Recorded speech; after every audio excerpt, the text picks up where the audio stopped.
In the early 17th century, Europe was faced with the prospect of a new war, fueled by political problems and religious tensions in Germany. The Habsburg Dynasty, which was the core of the Holy Roman Empire, was ruled by Emperor Matthias, who had no successor, thus creating turmoil in the empire. Another cause was the Protestant struggle to gain freedom of confession, which was not compatible with the Habsburg Catholic faith. In this video, we are going to see how religious freedoms and later political struggles fueled this conflict, which was the biggest Europe had seen since then. The 1552 Peace of Passau ended the Schmalkaldic War, a religious conflict between Protestants and Catholics within the Holy Roman Empire. The 1555 Peace of Augsburg tried to prevent their recurrence by fixing boundaries between the two faiths, using the principle of cuius regio, ius religio. This designated individual states as either Lutheran, then the most usual form of Protestantism, or Catholic, based on the religion of their ruler. Other provisions protected substantial religious minorities in cities like Donauwörth, and confirmed Lutheran ownership of property taken from the Catholic Church since Passau. These agreements were undermined by the post-1555 expansion of Protestantism into areas previously designated as Catholic. Another factor was the growth of Protestant faiths not recognized by Augsburg, especially Calvinism, which was viewed with hostility by both Lutherans and Catholics. The Peace of Augsburg also gave individual rulers within the empire greater political autonomy and control over the religion practiced in their domains, while weakening central authority. Conflict over economic and political objectives frequently superseded religion, with Lutheran Saxony, Denmark, Norway, and Sweden competing with each other, and Calvinist Brandenburg over the Baltic trade. Managing these issues was hampered by the fragmented nature of the empire. Its representative institutions included 300 imperial estates distributed across Germany, the Low Countries, northern Italy, and present-day France. These ranged in size and importance, from the 7 prince-electors who voted for the Holy Roman Emperor, down to prince-bishoprics and imperial cities like Hamburg.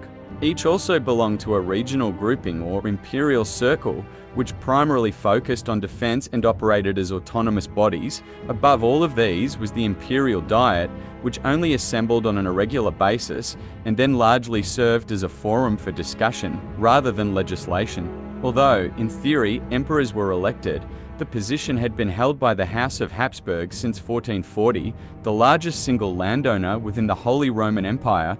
They controlled lands containing over 8 million subjects, including Austria, Bohemia, and Hungary.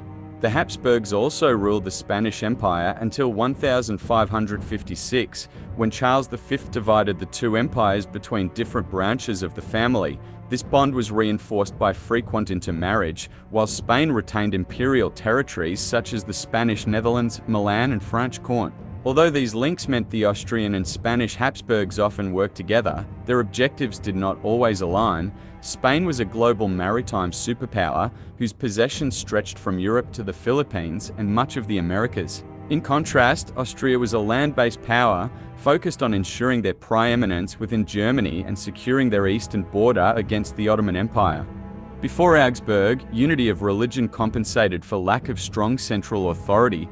Once removed, it presented opportunities for those who sought to further weaken it. These included ambitious imperial states like Lutheran Saxony and Catholic Bavaria, as well as France, confronted by Habsburg lands on its borders to the north, south, and along the Pyrenees. Since many foreign rulers were also imperial princes, divisions within the empire drew in external powers like Christian IV of Denmark, who joined the war in 1625.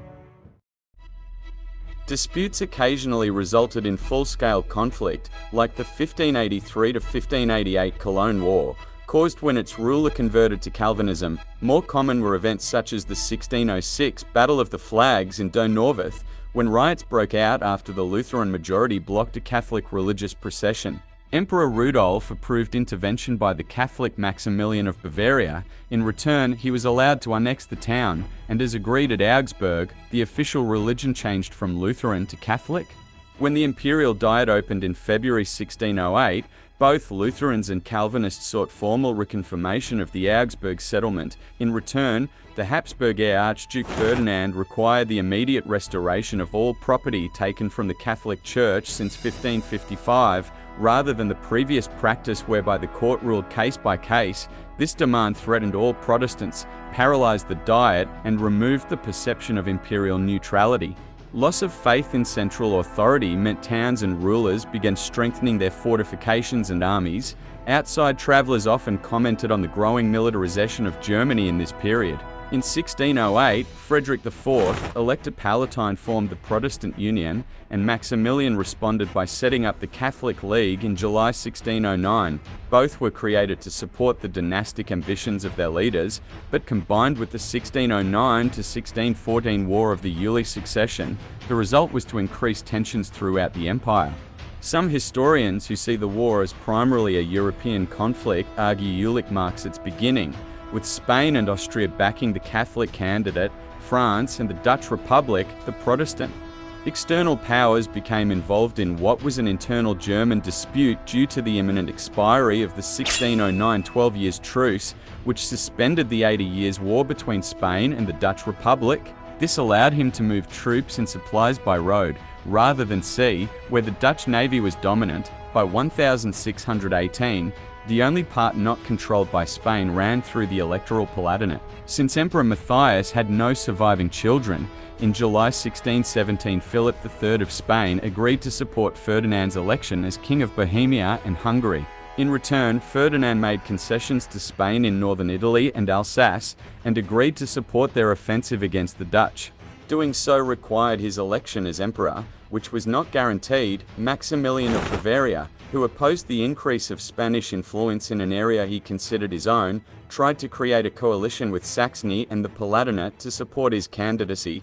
Another option was Frederick V, Elector Palatine, a Calvinist who succeeded his father in 1610, and in 1613 married Elizabeth Stuart, daughter of James I of England.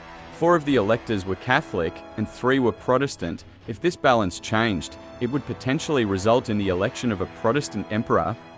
When Ferdinand became King of Bohemia in 1617, he also gained control of its electoral vote. However, his conservative Catholicism made him unpopular with the predominantly Protestant nobility, who were also concerned about the erosion of their rights. These factors combined to bring about the Bohemian Revolt in May 1618.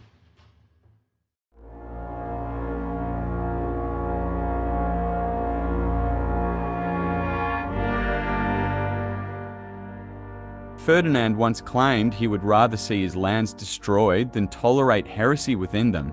Less than 18 months after taking control of Styria in 1595, he had eliminated Protestantism in what had been a stronghold of the Reformation.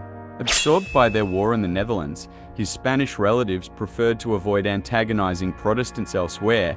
They recognized the dangers associated with Ferdinand's fervent Catholicism, but supported his claim due to the lack of alternatives. On being elected King of Bohemia in May 1617, Ferdinand reconfirmed Protestant religious freedoms, but his record in Styria led to the suspicion he was only awaiting a chance to overturn them. These concerns were heightened after a series of legal disputes over property were all decided in favor of the Catholic Church. In May 1618, Protestant nobles led by Count Thurn met in Prague Castle with Ferdinand's 2 Catholic representatives, Vilém Slavata and Jaroslav Borzida. In what became known as the Third Defenestration of Prague, both men were thrown out of the castle windows along with their secretary Philip Fabricius, although all 3 survived. Thurn established a Protestant-dominated government in Bohemia, while unrest expanded into Silesia and the Habsburg heartlands of Lower and Upper Austria, where much of the nobility was also Protestant. Losing control of these threatened the entire Habsburg state, while Bohemia was one of the most prosperous areas of the empire and its electoral vote crucial to ensuring Ferdinand succeeded Matthias as emperor. The combination meant their recapture was vital for the Austrian Habsburgs, but chronic financial weakness left them dependent on Maximilian and Spain for the resources needed to achieve this. Spanish involvement inevitably drew in the Dutch, and potentially France, although the strongly Catholic Louis XIII of France faced his own Protestant rebels at home and refused to support them elsewhere. The revolt also provided opportunities for external opponents of the Habsburgs, including the Ottoman Empire and Savoy. Funded by Frederick and Charles Emmanuel I, Duke of Savoy, a mercenary army under Ernst von Mansfeld was sent to support the Bohemian rebels.